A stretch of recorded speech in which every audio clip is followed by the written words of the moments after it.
दर्शकगण, श्रोतागण, भाइयों और बहनों, मातृशक्ति को नमन। खास, विशेष, मनमोहक, अच्छा इंसान बनाने वाला, इंसानियत के सूत्र देने वाला, मानवता के सूत्र देने वाला, संस्कार देने वाला, युवाओं में, बच्चों में, बूढ़ों में सबको अच्छी अच्छी बातें बताने वाला, हेल्थ के टिप्स देने वाला और हमारी जो पद्धति है जीवन जीने की उसके बारे में बताने वाला कार्यक्रम में आप सभी का हार्दिक स्वागत है, अभिनंदन है, सत्कार है। कार्यक्रम में हम प्रतिदिन नए नए शोध परक विषय पर वार्ता करते हैं और हर विषय को आप गहराई में जाकर के अध्ययन करेंगे तो आपको मिलेगा कि कुछ न कुछ नई बात मिल रही है, जीवन के उद्घाटन की बात मिल रही है। तो आज हम एक दार्शनिक, बहुत गहन दार्शनिक विषय को लेकर के आपके सामने प्रस्तुत हो रहे हैं। आज का हमारा विषय है कर्म फल अपरिहार्य है। भाइयों और बहनों, दर्शकगण, श्रोतागण, दो शब्द है, कर्म फल और अपरिहार्य। अब कर्म फल क्या होता है? जो संस्कृतियां, जो धर्म, जो दर्शन आत्मा में विश्वास करते हैं वो कर्म में विश्वास करते हैं। हर एक ने उसका अलग अलग नाम दिया है। किसी ने पुण्य पाप कहा है, किसी में कर्म रज कहा है, किसी ने जो है वो देव कहा है, किसी ने अदृष्ट कहा है। हर एक दर्शन ने उसका अलग अलग नाम है, लेकिन उसका आशय एक ही है कि ये जो हमारी आत्मा है ये कर्मों से आबद्ध होने के कारण जो है ये संसार के अंदर भटक रही है 84 लाख जीवा योनि के अंदर, और इस भटकन को दूर करना, इससे बिल्कुल विलग होना है, ये हमारी सिद्धि की प्राप्त होनी है। इसलिए भारतीय संस्कृति के अंदर जो हमारे जीवन को 4 भागों के अंदर बांट दिया गया है कि काम, अर्थ, धर्म और मोक्ष। काम ये शरीर की आवश्यकता है। हर शरीर जब युवा होता है तो काम इसमें ऑटोमेटिकली डेवलप होता है और अर्थ से हमारा जीवन यापन होता है। रोटी, कपड़ा, मकान, शिक्षा, चिकित्सा है, वो सारा अर्थ से चलता है। अब प्रश्न ये है कि ये तो नेचुरल आवश्यकता है, हम थोड़ा आगे बढ़े, हम यहीं तक सीमित नहीं है। हमारी वेस्टर्न कल्चर तो यहीं तक अर्थ और काम तक जो है वो जाके रुक गई। हम यहां तक नहीं रुके, हम आगे चले। धर्म सेतु है सिद्धि को प्राप्त करना और अर्थ और काम को जोड़ना है। धर्म सेतु का काम करता है, इसलिए धर्म से हमारा विकास होता है और विकास करते करते हम सिद्धि को प्राप्त हो जाते हैं। अब देखिए कि ये सारा एक सिस्टम है, एक वे ऑफ लिविंग है, एक लाइफ स्टाइल है, ये आर्ट ऑफ लिविंग है, साइंस ऑफ लिविंग जो हमारे यहाँ बताई गई है। तो इन सब के हमारी पूरी भारतीय संस्कृति के मूल के अंदर जो लोग ईश्वर में विश्वास करते हैं, आत्मा में विश्वास करते हैं, जिसके केंद्र में आत्मा है, वहां उन्होंने कर्म को माना है। कर्म का अर्थ क्या हुआ कि भाई और बहनों, दर्शकगण, श्रोतागण, मैं आपको उदाहरण के द्वारा बताना चाहता हूं। जब वर्षा ऋतु होती है तब किसान क्या करता है कि जो बीज उसको बोना है, रबी की फसल या गरीब की फसल या रबी और या खरीफ की फसल को बोना होता है, तो वो जिस तरीके से बीज होते हैं उन बीज को जो हल के द्वारा, चाहे ट्रैक्टर से बोए, चाहे जो है वो ऊंट के माध्यम से बोए, चाहे जो है बैल के माध्यम को हल कर चला करके बोए, बीज बोता है।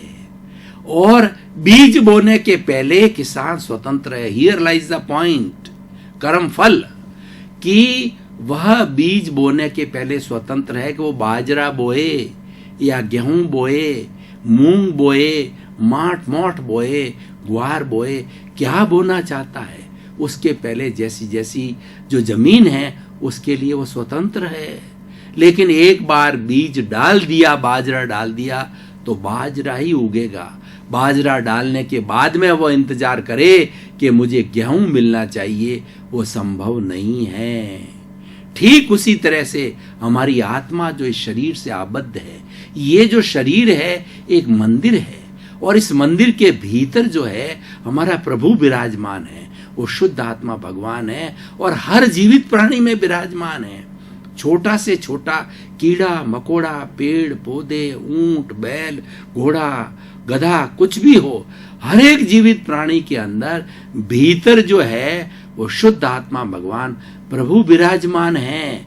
और उसको जो शरीर मिला है, अब देखिए हियर लाइज द पॉइंट, उसको जो शरीर मिला है वो कर्म फल के अनुसार मिला है। कोई कुत्ता बना है, कोई बैल बना है, कोई मनुष्य बना है, कोई नारकी का जीव है, कोई जो देवगति का जीव है, ये सब कर्म फल के अनुरूप बना है। इसीलिए आज का विषय है कर्म फल अपरिहार्य है।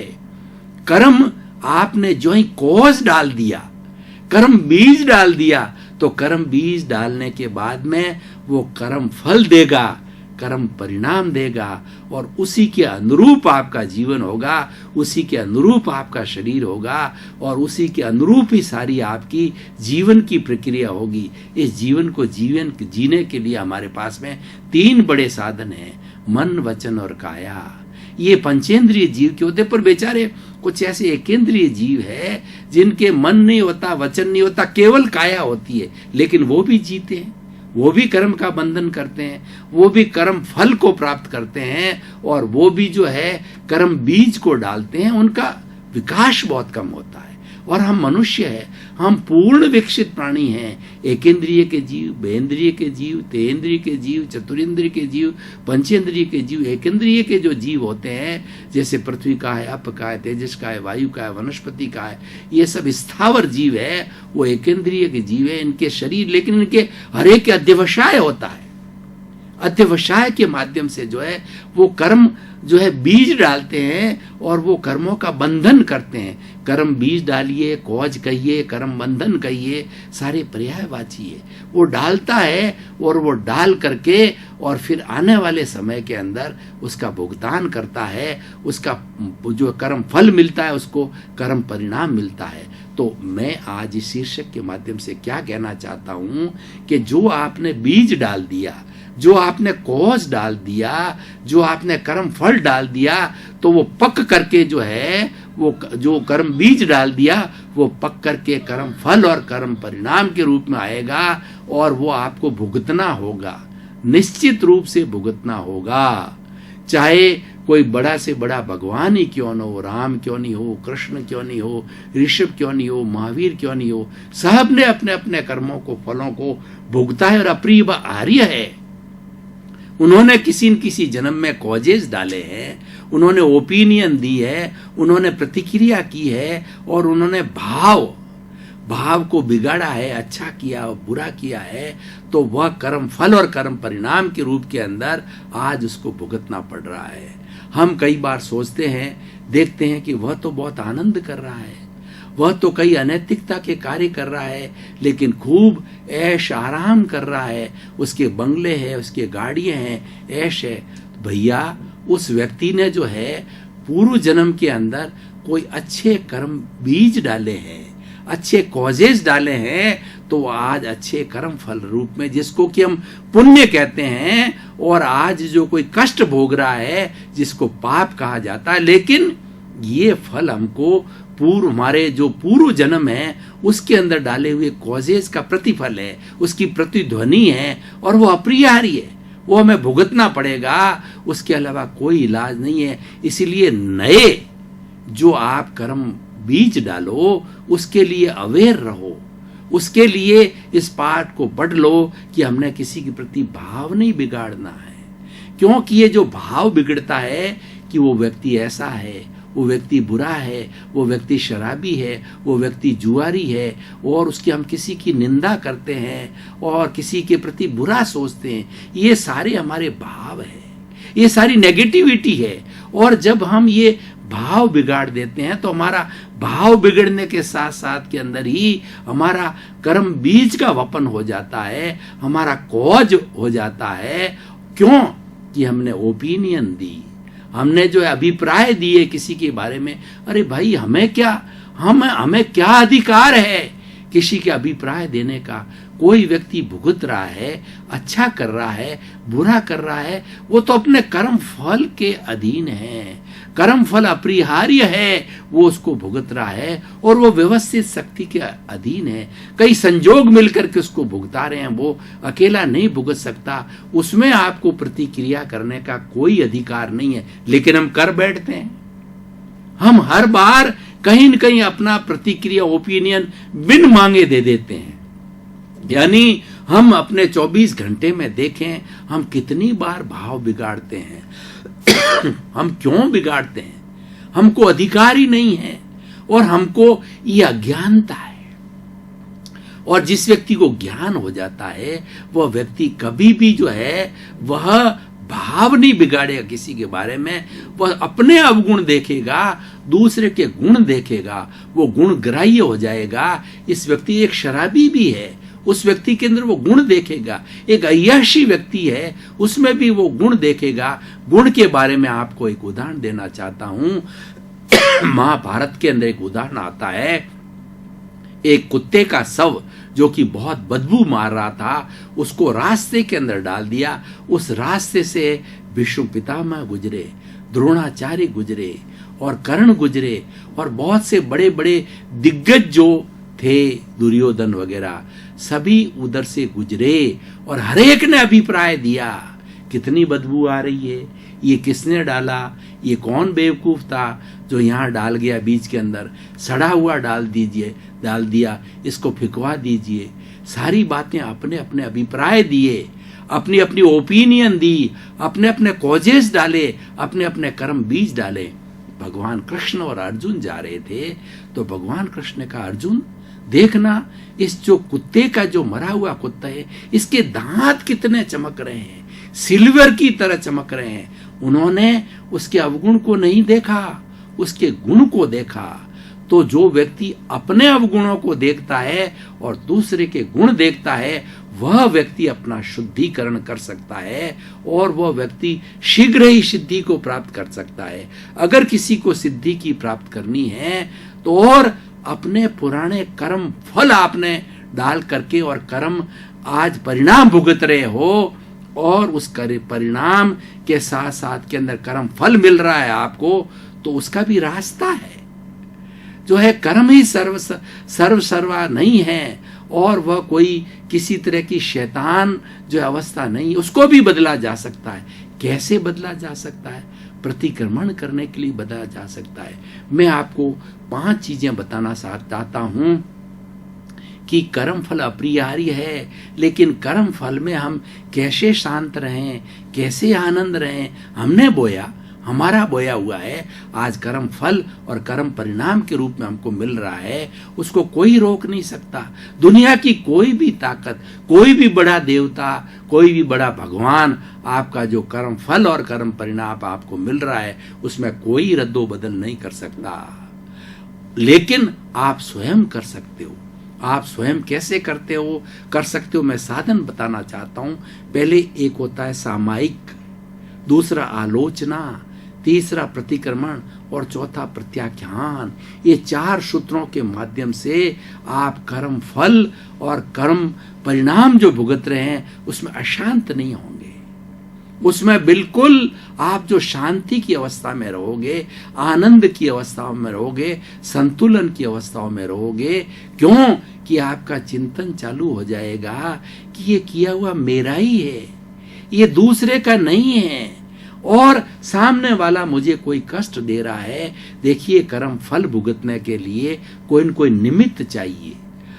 कोई न कोई, जैसे मान लीजिए कि मेरा किसी ने पैर तोड़ दिया, तो पैर तोड़ने से मुझे कितना दर्द हो जाता है, आघात पहुंचा लिया तो कितना दर्द हो रहा है, भुगत मैं रहा हूं, लेकिन वह निमित्त है, उसकी कोई गलती नहीं है।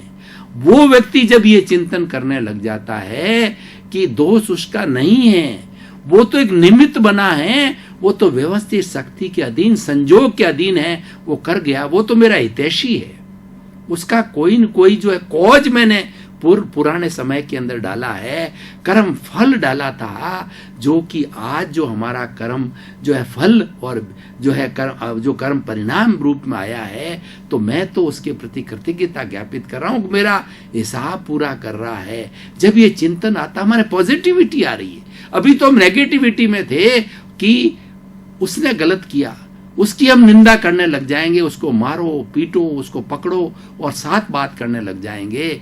लेकिन जो ही हमारे में पॉजिटिविटी आई तो हमने ये चिंतन चालू किया। तो इसीलिए 4 सूत्र आपको देता हूं। इतने सुंदर सूत्र है कि व्यक्ति कठिन से कठिन परिस्थिति के अंदर बुरा से बुरा कर्म फल भोग रहा है, चाहे वो कैंसर भोग रहा है, चाहे वो बड़ी से बड़ी बीमारी को भोग रहा है, चाहे बड़ी से बड़ी यातना को भोग रहा है, गरीबी को भोग रहा है, तो उसमें भी वो उसको सांत्वना देगा, उसको सुकून देगा, उसको आनंद देगा, उसको प्रसन्नता देगा। सामायिक अर्थ होता है समता भाव, समभाव में रहना। जो आपके साथ गुजर रहा है वो बहुत आपको दुख हो रहा है, लेकिन आप समभाव में रहिए, उसको सहन कीजिए। और दूसरा होता है, सामायिक अर्थ होता है अपने दोषों को देखना। आप गहराई में जाकर के देखिए कि जो व्यक्ति मेरे साथ में बुरा कर गया या मुझे बीमारी आ गई है, तो मैंने किसी न किसी को बीमार बनाया। ये दोष मेरा है, ये कॉजेज मेरे हैं, ये भाव बीज मेरे हैं, इसी कारण मुझे बीमारी आई है। मैं किसी को तंग न करता, प्रताड़ना न देता, तो इतनी बड़ी बीमारी क्यों आती। मैं किसी को गरीब नहीं बनाता, किसी का घर जो है नहीं जलाता, किसी को घर से उजड़ नहीं कर देता, और किसी को जो है माता पिता को उसका बिछुड़ा देता, ऐसा नहीं करता, तो आज मेरे साथ में ये क्यों घटित होता। किसने किया? मैंने स्वयं ने किया। तो अपने अवगुण देखने प्रारंभ कर दो। तो अपने अवगुणों को, दोषों को, पापों को, ये पर्यायवाची है। चाहे अवगुण कहिए, चाहे दोष कहिए, चाहे पाप कहिए, कुछ भी कहिए, ये शब्द जो है पर्यायवाची है, और इनको देखना हम प्रारंभ करते हैं, उसका नाम सामायिक है, समता भाव है। अब आपने अपने दोषों को तो देख लिया, लेकिन देखने से क्या होगा, आपको पनिशमेंट कैसे मिलेगा? आप स्वीकार ही नहीं करो, आपने दोष किया है, और जज के सामने आप एविडेंस पे एविडेंस लिए जा रहे हैं, आप उसको स्वीकार नहीं करोगे, तो जज आपका शुद्धिकरण करना चाहता है कि भाई 2-4 साल तुम सजा काट करके, और ये जो तुमने जो ये जो कार्य किया, पनिशमेंट लेकर के शुद्ध हो जाओ।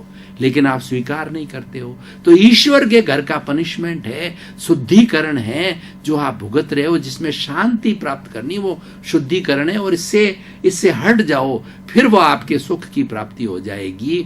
तो वो उसके लिए आलोचना। स्वीकार करो कि ये जो दोष किए हुए हैं, ये पाप किए हुए हैं, ये अवगुण किए हुए हैं, ये सब मेरे ही द्वारा किए गए हैं। और तीसरा होता प्रतिक्रमण।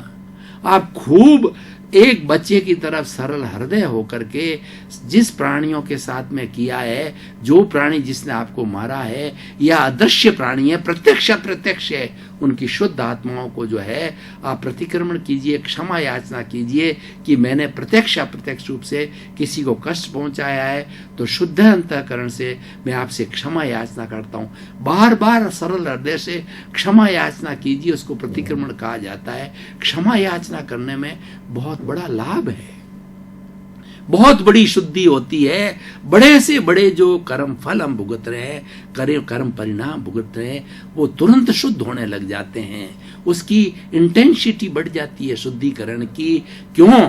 कि जिन आत्मा के साथ में हम किया है, उसकी शुद्ध आत्मा और हमारी शुद्ध आत्मा एक है, वो अव्ययबाद कहलाती है। जो ही आपने किसी की शुद्ध आत्मा से प्रत्यक्ष अप्रत्यक्ष रूप से जो है आंख बंद करके और अपने गुनाहों को, अपने जो है अवगुणों को, गुनाह शब्द बहुत सुंदर है, उनको स्वीकार किया और उसे क्षमा याचना की, तो वो आपको माफ कर देती है। वो आपको तैयार बैठी है, आप भी उसको माफ कर दो और वो आपको माफ कर देती है। तो आपका हिसाब क्लियर हो रहा है। ये सारा दुनिया में जो कर्म फल और कर्म परिणाम हम भुग रहे हैं, ये सही मायने में हमारा हिसाब है। जैसे बैंक में हमारा हिसाब होता है, डेबिट होता है, क्रेडिट होता है, ये चलता रहता है। उसी तरीके से हम जन्म से लगा करके मृत्यु तक जो है ये हिसाब चुकाते रहते हैं, और किसी की हम सेवा करके और वो हिसाब चुकाते हैं। और कोई व्यक्ति का अगर हमारे पर कर्ज चढ़ा हुआ है, तो वो हमारी सेवा करके वो जो है वो अपना कर्ज उतारता है। तो ये हिसाब चलता रहता है। तो ये हो गया प्रतिक्रमण। प्रतिक्रमण एक बहुत बड़ा रासायनिक वैज्ञानिक पद्धति है। ये करते रहने से हमारे भीतर के दोष जो है शुद्ध होते रहते हैं। जैसे कि रासायनिक क्रियाओं के द्वारा, जैसे सोने में या किसी मेल्ट के अंदर किसी भी मेटल को जब जला करके और उसको शुद्ध कर दिया जाता है, तो ये प्रतिक्रमण के द्वारा हमारी आत्मा का, हमारे कर्म फल का, कर्म परिणाम का, कर्म बीजों का शुद्धिकरण होता जाता है। और एक होता है प्रत्याख्यान, ईश्वर से शक्ति मानिए। कौन सा ईश्वर? सबसे बड़ा ईश्वर हमारे भीतर विराजमान है, इससे बड़ा कोई ईश्वर नहीं है। और यही प्रभु जब मोक्ष में जाने वाला होता है वो शुद्ध है। वो अशुद्ध क्यों है कि ये सोहन राज नाम का जो जेल है, ये शरीर है, उस जेल काट रहा है। वो जेल में बंधा हुआ है लेकिन वो शुद्ध है। उसकी प्रॉपर्टी, उसके लक्षण है, वो प्योर है, वो अनंत ज्ञान वाला है, वो अनंत दर्शन वाला है, वो अनंत शक्ति वाला है, अनंत सुख का धाम है। उसमें वो क्वालिटी जो ब्लिस की क्वालिटी है, सिद्धि की क्वालिटी उसके अंदर है। उस प्रभु से मांगिए, उस प्रभु से कहिए, प्रभु मुझे शक्ति दीजिए कि मैं भविष्य के अंदर इस तरीके के दोष नहीं करूं, क्योंकि चेन को बंद करना है, ये चेन को रोकना है। अगर चेन चलती रहेगी तो हम 84 लाख जीवा योनि में भटकते रहेंगे और कर्म फल अपरिहाय की बात कर रहे हैं वो भुगतते रहेंगे, दुख आते रहेंगे, दुख के बाद फिर सुख आएगा, फिर दुख आएगा। इस श्रृंखला को तोड़ना है हमें। तो इसलिए भाई और बहनों, दर्शकगण, श्रोतागण, जैसा कि हमारे पुनरुत्थान कार्यक्रम की पद्धति है, हमारा सिस्टम है कि हम हर विषय को जो है कसौटी पर कसते हैं, तो कर्म फल अप्रियाय है। इसको अगर मैं कसौटी पर कसूं तो मैं आपको बहुत सिद्धांतिक बात बता सकता हूं कि 84 चराचर जगत के अंदर 84 लाख जीवा योनि उत्पत्ति स्थल है। वो आत्माएं, वो शरीरधारी तो असंख्य है, अनंत है, लेकिन हरेक सुख दुख भोग रहा है वो अपने किए हुए कर्मों के कारण भुगत रहा है। कोई उसको जो है वह कोई दूसरा उसके लिए भागीदार नहीं है। स्वयं ने कॉजेज डाले, स्वयं ने कर्म बीज डाले हुए हैं। इसीलिए जैसा कि मैंने पहले उदाहरण दिया था, किसान बीज डालने के पहले स्वतंत्र है, बीज डालने के बाद में वो प्रतंत्र है, क्योंकि उसको जैसा बीज डाला गया है वैसा ही पौधा और वैसे ही बीज, वैसे ही फसल मिलेगी। तो इसीलिए आप बीज डालने के पहले जो है वो सोचिए। उसके सोचने के लिए कि आप भाव मत बिगाड़िए, आप किसी के प्रति फालतू की प्रतिक्रिया मत कीजिए, ओपिनियन मत दीजिए, अभिप्राय मत दीजिए, कॉजेस मत डालिए। ये सबसे बड़ा गुण अगर अपना देते हैं, नियम अपना लेते हैं, तो हमें ये तकलीफ नहीं आएगी। तो भाई और बहनों, दर्शकगण, श्रोतागण, कितना सुंदर विषय है। इस सुंदर विषय के ऊपर हम बड़ा बड़ा गहन अध्ययन करते हैं, कर सकते हैं, और जीवन की हमारी सभी तरह की समस्याएं, चाहे आर्थिक हो, सामाजिक हो, पारिवारिक हो, शारीरिक हो, घरेलू हो, बाहर की हो, राजनीतिक हो, धार्मिक हो, वैश्विक हो, और कोई भी समस्या हो, उसका समाधान हम इस कर्म फल के परिणाम से प्राप्त कर सकते हैं। क्योंकि कर्म फल डालने के बाद में व्यक्ति स्वतंत्र हो जाता है। ये सृष्टि का नियम है, ये सार्वभौम सत्य है, ये यूनिवर्सल ट्रुथ है। इस यूनिवर्सल ट्रुथ को हमें हरेक को समझाना है। उससे होगा क्या? उससे व्यक्ति जो बहुत बड़ा कहना चाहिए डिप्रेशन के अंदर है, बहुत बड़ा तकलीफ में है, वह छटपटा रहा है, वो बेहोश हो गया है, या वो कोमा की स्थिति में चला गया, तो धीरे धीरे उसकी सेंस को डेवलप करना होता है। दर्शकगण, श्रोतागण, भाई और बहनों, आपका बहुत बहुत धन्यवाद, साधुवाद, कृतज्ञता। हमको प्रोत्साहन मिलेगा, हमको ये इच्छा होगी हम अपनी क्वालिटी को सुधारें। हम जो एपिसोड्स दे रहे हैं उसको शोध परक बनावें, उसको बहुत सुंदर तरीके से बनावें, उसको गुणग्राह्य बनावें, ताकि हरेक को अच्छा लगे कि हमें लोगों में परिवर्तन आना चाहिए, लोगों में बदलाव आना चाहिए। आपका जीवन आनंदमय हो, मंगलमय हो। आपके प्रति शुभकामनाएं।